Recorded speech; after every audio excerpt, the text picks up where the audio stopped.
ანუ დუსელდორფის უნივერსიტეტის იურიდიული ფაკულტეტის დოქტორი ვერ ხვდება 250 წლიანი დემოკრატია, რატომ აკრიტიკებს მის ხელისუფლებას იმის გამო, რომ თავისუფალი სიტყვის უკიდურესად შემზღუდავი კანონი მიიღო და რაღაც სამართველო აქვს, რომელთაც ციხეში სვავს ადამიანებს Facebook-ზე დაწერილი სტატუსებით. ანუ ამას ვერ მიხვდა.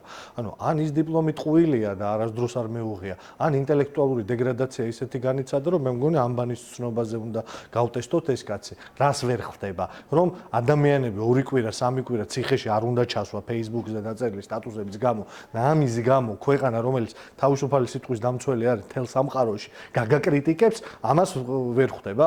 შეერთებულმა შტატებმა, როგორც ევროკავშირმა, ზოგადად ცივილიზებულ სამყარომ, აი ამ ბანდიტების ხროვას ძალიან კონკრეტულად, იმიტომ რომ მათ არ ესმით, იმიტომ რომ ისინი თვალთ მაგწობენ, დაუწერა შავით თეთრზე.